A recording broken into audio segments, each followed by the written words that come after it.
Greetings. I say to you, the prophecy spoke for harmony to uplift every part of me, to conquer the unanimously close to the inadequacies. The flaws and foolish fallacies, amidst Jah lies unity. The proud and poison callously, the layman world is violent. They're choosing feuding lies, abusing focused minds. They're trapping in the bloodlines of all the good in time. Locking out the wisdom to instill a state of mind less comprised of honor for a pleasure less sublime. Now you have to think honestly. In life, we look at honor, veganism, discipline leading to our power.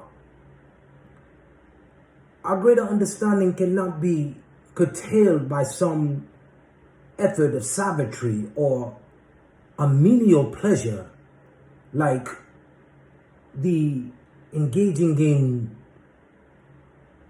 loose fornication that can make the body sick to the point where they can no longer perform the works of the deeds that would make them more prosperous or make the unit of the family more prosperous in the future.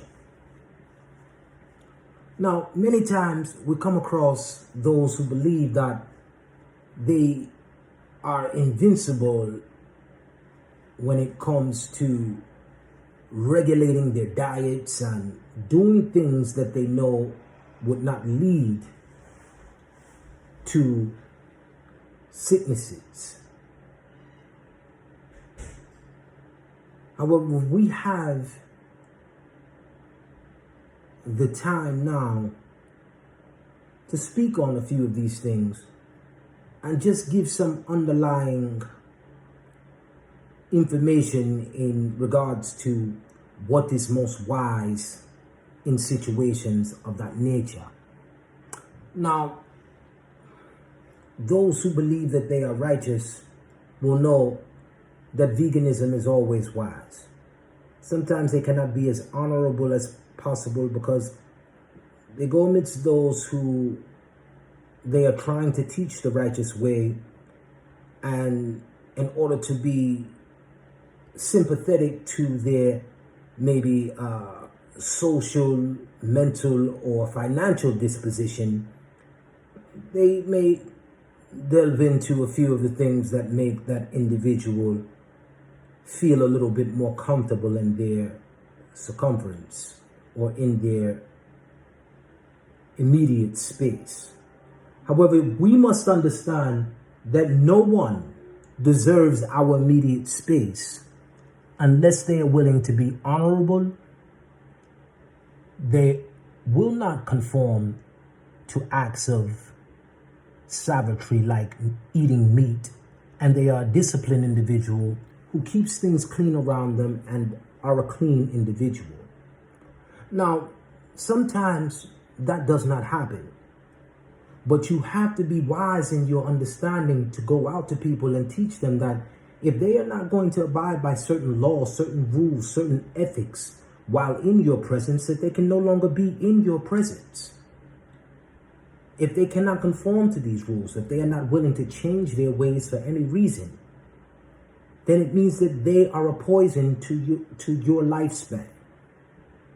Like you have those people who chain smoke, and especially when you're talking about tobacco. I personally believe that ganja is not so bad, but when you're talking about tobacco or excessive use of alcohol, and especially guys who drink and drive at the same time, all of these things have to be taken into context, and these people do not deserve your space.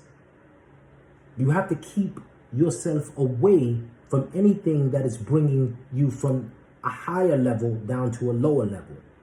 A lot of the Brahmin doctrines speak about the levels that individuals may be able to surpass in their lifetime, and one that would start at the lowest level is the one we always try to avoid. We are always having bad thoughts. You're always eating and doing and saying the wrong things, and you're pretty much selfish and deceptive in your entire living and being. The next level would be the middle level, which is the present state of being that most people are in at this time, even most who are listening to our segment here. What I want you to understand is that when someone is not willing to turn away from the savageries of meat eating, the smoking of tobacco, excessive alcoholism, excessive use of excessive crack addictions, excessive heroin addictions, any addiction that makes their eyes look sunken, make them look so repulsive to the plain sight, you must be able to push that away from you. They do not deserve your space, and the longer you allow them to stay in your space, the longer you allow yourself to be afflicted by their condemnation. They are already condemned. They have already chosen the choice of hell. Let them die alone. You can only try but maybe 2 or 3 times to teach someone that they cannot do certain things if they want to stay alive. If they do not do those things that you know are most righteous, honor, veganism, discipline, knowing that discipline is the relegation of real power. If they defy those truth, facts, and honorable deeds, then they defy the fact that they will ever be worth something to you. And in most cases, they're suicidal, so they will never even be worth anything to themselves. Bless.